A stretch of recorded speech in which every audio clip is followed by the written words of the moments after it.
5 buoni motivi per studiare pianoforte. E ho fatto fatica a sceglierne solo 5. Io sono Cristina Cavalli, sono una pianista e un'insegnante di pianoforte e in questa parte del mio canale parlo di musica, di pianoforte, ma anche di tanti altri temi che ci girano un po' intorno. Se ti piacciono e ti interessano questi temi, iscriviti al mio canale e attiva la campanella delle notifiche se vuoi ricevere un avviso ogni volta che ci sarà un nuovo video. Perché ho faticato a sceglierne solo 5? Perché in realtà le ragioni per dedicarsi a uno strumento sono infinite e probabilmente l'ultima di queste 5 che ho scelto oggi è la più importante, ma anche qualcuna delle altre potrebbe stupirti. Il primo motivo è facile, ma assolutamente non scontato. Avrai un amico fedele per tutta la vita. E non è una frase retorica, io non posso nemmeno contare tutte le occasioni in cui la musica e il pianoforte in particolare, nel mio caso, mi ha salvato, in cui studiare pianoforte è stata una risorsa senza cui avrei fatto molta fatica a venire fuori da alcune situazioni. Di cosa parlo? Di situazioni molto concrete, situazioni familiari complicate, delusioni di vario genere, delusioni amorose. Ma a parte questi motivi più leggeri, ce n'è uno fondamentale che ha a che fare con questo aspetto della vita ed è che il tuo strumento è una delle poche cose in grado di farti capire, di farti arrivare in maniera concreta il messaggio che tu basti a te stesso, che non hai bisogno di niente altro. La musica ti fa star bene da solo. Il pianoforte e la musica mi hanno salvata letteralmente in momenti in cui la mia vita era in balia di eventi molto difficili che rischiavano di minare seriamente il mio equilibrio e anche altri lati pratici della mia vita. La musica era uno di quei pochi elementi che davvero mi facevano sentire bene senza quella persona, senza quelle persone. Mi facevano capire che stavo meglio senza di quelle persone e questo è stato fondamentale per poi lasciarle al loro posto. Il motivo numero 2 non piacerà moltissimo agli altri strumentisti, ma te lo dico lo stesso. Il mio caro amico ha sempre ribadito pianoforte, grande imperatore di tutti gli strumenti e ha effettivamente ragione. Senza fare un discorso di dignità, ovviamente, tra gli strumenti, questa è un'affermazione semiseria, ma ci sono dei fatti oggettivamente innegabili. Il pianoforte riassume con la sua estensione tutta l'orchestra. È vero, lo fa anche l'organo, ma non hai bisogno di andare in una chiesa per suonarlo o in un grande auditorio per suonarlo e soprattutto non ha i limiti espressivi che invece ha l'organo. Perdonatemi organisti, ovviamente l'organo ha in sé delle risorse che il pianoforte non ha, non è assolutamente un discorso di superiorità dello strumento in sé per sé. È molto più semplice riprodurre un effetto orchestrale con il pianoforte se il pianista sa come deve fare, piuttosto che su uno strumento che non ha possibilità timbriche paragonabili e soprattutto controllo del suono, del volume, dell'intensità, del timbro, di tutte le caratteristiche del suono. Oltre al poter riassumere tutta l'orchestra a livello di estensione, il pianoforte ha anche il repertorio più esteso, più vasto di tutti gli altri strumenti. I vantaggi di questo sono moltissimi, il più bello e il più immediato da intuire è quello che possiamo scegliere tra una varietà infinita di brani, di pezzi, che non è paragonabile a quella degli altri strumenti. Nel repertorio pianistico puoi scegliere esattamente qual è la formula tecnica musicale con cui ti vuoi confrontare, dal livello principiante a quello ultra virtuosistico con tutte le possibili vie di mezzo, ognuna delle quali declinate in tantissime sfumature, cosa che non accade con gli altri strumenti. Motivo numero 3. Non avrai necessità di nessun altro per fare un concerto, l'assoluta indipendenza. Naturalmente esistono i concerti per violino solo o per flauto solo, ma si tratta di eccezioni, di eventi molto rari e comunque dedicati a un pubblico più ristretto, indubbiamente. Il repertorio per questo tipo di concerti è limitatissimo e limitate sono anche le possibilità che questi strumenti hanno senza l'ausilio del pianoforte o di altri strumenti che possano fare musica da camera o accompagnare.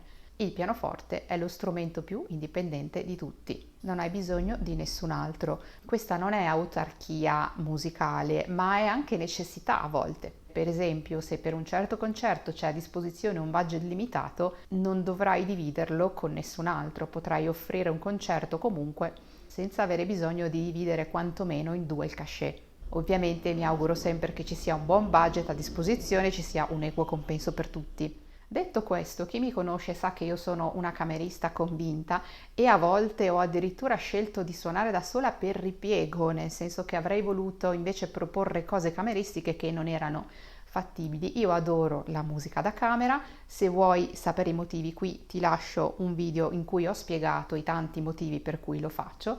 Con il pianoforte puoi anche scegliere tra una varietà altrettanto bella e sconfinata di repertorio cameristico di tutti i tipi. C'è letteratura per pianoforte e qualsiasi altro numero e varietà di strumenti.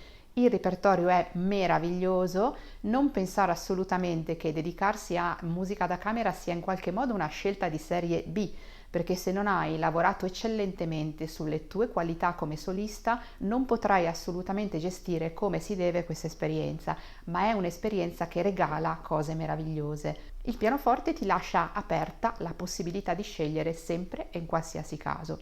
Il motivo numero 4, anche lui ti stupirà parecchio, perché? Perché c'è in giro questo cliché terribile del musicista che fa la fame, fa una vita limitata, povera e triste e in nome dell'arte si sacrifica tutta la vita. Ecco, forse in qualche caso può anche accadere, ma spesso è volontario, più o meno dichiaratamente. In realtà la vita del musicista, se lavori bene per farla, è una vita molto molto bella e molto appagante. Certo, è indubbiamente difficile, ma nessuna cosa per cui davvero vale la pena non lo è.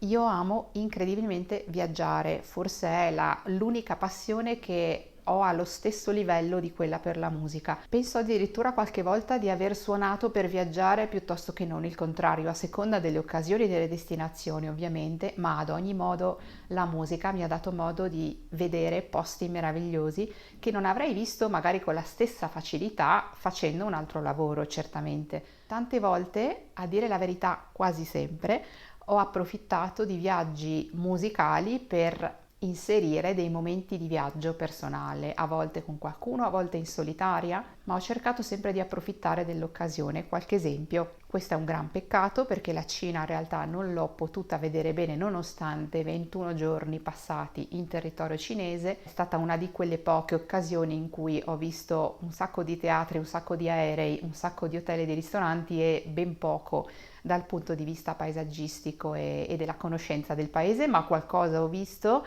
e poi tanti altri luoghi. Questo è l'Ermitage in una San Pietroburgo con meno 27 gradi. Questo è dall'altro lato del mondo, il Messico, in cui ho fatto 2 concerti e il giorno numero 3 sono partita con il mio zaino per farmi 2 settimane in giro da sola per tutto il Messico. E se fosse un video di viaggi potrei andare nel dettaglio di tutte queste cose che adoro, ma non lo è e quindi mi limito a dirvi davvero sono bellissime occasioni per fare anche questo tipo di esperienza, che è un'esperienza che arricchisce sempre. E non pensare che sia riservata necessariamente solo a chi fa il professionista e quindi viaggia pagato per suonare. In realtà la possibilità di viaggiare ce l'hai già dal momento della tua formazione, cioè ci sono i concorsi, ci sono le masterclass, ci sono i meeting, ci sono tante occasioni in cui i musicisti si riuniscono, magari prima da studenti e poi da professionisti e a volte anche un misto delle due cose. Qui per esempio c'è la mia masterclass estiva di León, che è una cittadina spagnola bellissima, ti lascio qui il link, ed è un posto dove ci ritroviamo ogni estate per vivere la musica e non solamente in maniera davvero bella, in maniera inclusiva, si dice inclusiva, inclusiveness, sì, si dice inclusività, inclusione. Insomma, studiare pianoforte ti aprirà un mondo di occasioni possibili non solamente musicalmente, ma anche da tanti altri punti di vista che sono ugualmente importanti. Ultimo dei 5 motivi per studiare il pianoforte che ho scelto oggi è forse quello più importante, ovvero studiare pianoforte ti darà una serie di mezzi e di risorse che sono assolutamente sconosciute a chi non fa musica. Questa bella cosa che può suonare presuntuosa non la dico assolutamente io, ma la dicono gli studi scientifici e oramai di questo tipo di studi fatti su musicisti e non musicisti e sulla loro attività cerebrale, sulle differenze che ci sono tra l'attività mentale di una persona non musicista e di qualcuno che invece fa musica. Sono davvero tanti e vanno tutti nella stessa direzione. Questa direzione è dirci che suonare uno strumento ci dà degli strumenti che altrimenti non avremmo. Migliorerà non solo l'attività cerebrale in sé per sé, miglioreranno anche la coordinazione, la capacità di gestire le emozioni, quella di confrontarsi con situazioni impreviste. Il cervello di un musicista lavora con connessioni strutturali e funzionali molto più forti di quello di un non musicista. I risultati di questi studi parlano chiaramente di come la pratica musicale, specialmente ma non solo, quella fatta in giovanissima età, dà letteralmente forma al cervello, migliora le sue performance da tutti i punti di vista. Non solo, ma il confrontarti quotidianamente con un'arte musicale, con lo studiare uno strumento, ti fa sviluppare anche altre capacità, come per esempio l'autoefficacia, la costanza, la pazienza, l'equilibrio, il saper lavorare in direzione di un obiettivo, saper gestire meglio i momenti di frustrazione e anche certamente conoscere meglio la propria mente e il proprio corpo. E poi decidere di passare una parte del tuo tempo dedicandoti all'arte, alla bellezza e riuscendo nella tua personale maniera a produrla questa bellezza è qualcosa che arricchisce il tuo mondo a 360 gradi. È una scelta migliore che non magari vedere una serie TV che ti piace, non solo dal punto di vista culturale, ma anche da quello personale, perché ti restituisce qualcosa, ti migliora, ti dà indietro una quantità di piacere e di bellezza che altre cose non ti danno nemmeno lontanamente. Se quindi ti chiedi se valga la pena passare questo tempo quotidiano a studiare pianoforte, io ti dico assolutamente di sì. Qual è stata la ragione per cui tu hai iniziato a suonare il pianoforte o per cui stai iniziando a pensare di farlo? Scrivilo qua sotto nei commenti perché sono sempre curiosa di sapere che cosa traghetta le persone verso la musica. Noi ci vediamo prossimamente con una miniserie dedicata in maniera specifica allo studiare pianoforte nel concreto. Buona settimana e alla prossima!